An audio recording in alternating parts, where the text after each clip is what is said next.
Merci. La parole est à Monsieur Jacques Moignard pour le groupe RRDP.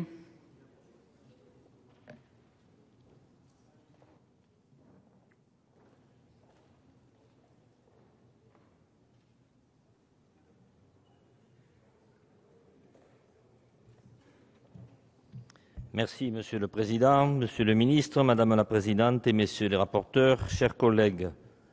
Commencez par saluer, Monsieur le Ministre, le plan d'urgence exceptionnel de 30 millions d'euros que vous avez annoncé il y a quelques jours pour améliorer le quotidien des armées, confirmant ainsi la priorité donnée à la défense. En effet, conformément au choix du Président de la République, l'effort qui lui est consacré est maintenu par un budget stabilisé en valeur pour 2013, ainsi que pour les 3 exercices 2014, 2015 et 2016. Avec un peu plus de 31 milliards d'euros par an, ce budget restera le 3e de l'État, après celui de l'éducation et de la charge de la dette, et le premier quand même pour l'investissement public. Budget qui par ailleurs s'intègre dans une nouvelle loi de programmation militaire pour 2014-2019 qui se veut réaliste, car guidée par 2 impératifs, le maintien de l'effort consacré par la nation à sa défense, compte tenu d'un large spectre de risques et de menaces, et la prise en compte de l'objectif gouvernemental de redressement des finances publiques. Car il faut le rappeler, la précédente programmation 2009-2014, fondée sur une croissance du budget de 1% en volume à partir de 2012, n'a pas été financée. Elle a conduit à une impasse budgétaire et à des étalements importants des programmes d'armement. Autant dire tout net, à la fin de 2012, l'écart accumulé entre les investissements prévus par l'équipement des forces et les crédits avait atteint 34 milliards d'euros, soit l'équivalent d'un budget annuel total. Ainsi, cette nouvelle loi de programmation, en sanctuarisant nos moyens, et nous sommes le seul État européen à le faire, doit permettre de conserver pour notre pays la possibilité d'assumer à la fois la protection du territoire et de la population, la dissuasion nucléaire et l'intervention sur des théâtres extérieurs, soit en mission de gestion de crise ou en mission de guerre. Les crédits de la mission de défense 2014, première annuité de cette nouvelle loi de programmation militaire, expriment cette ambition.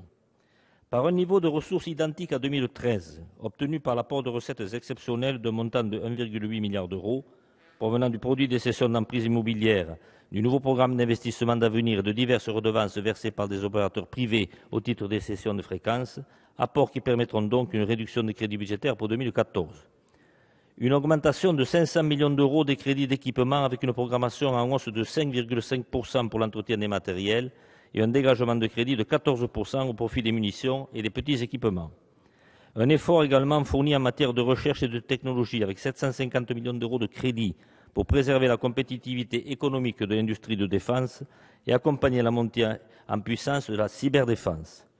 Certes, ce budget correspond aux premières déflations d'effectifs avec 7 880 emplois en moins, mais elles sont conformes aux orientations du livre blanc et de la loi de programmation militaire. Et pour qu'elle se déroule dans des conditions optimales, un plan d'accompagnement social pour le personnel militaire comme le civil sera mis en place, principalement fondé sur une incitation au départ et à la mobilité des militaires, versement d'un pécule spécialisé, allocation d'aide à la mobilité du conjoint, et un accompagnement des personnels civils pour une indemnité de départ volontaire des fonctionnaires et une prime de restructuration de services, un plan de formation destiné à la reconversion du personnel en situation de réorientation professionnelle. De rappeler que, malgré cette baisse d'effectifs, la Défense demeurera le premier recruteur de l'État, avec 17 000 recrutements tournés notamment vers de nombreux jeunes, peu ou pas qualifiés, leur ouvrant des opportunités professionnelles au sein du ministère et plus tard dans la vie civile. Enfin, concernant le financement de la participation de nos armées aux opérations extérieures, une prévision de dépenses est fixée à 450 millions d'euros au lieu des 630 auparavant. En effet, un désengagement est prévu, total en Afghanistan et progressif au Mali, avec une réduction de nos troupes sur place de 4 500 à 1 000 hommes dans le cadre de l'opération Serval dont on a parlé tout à l'heure.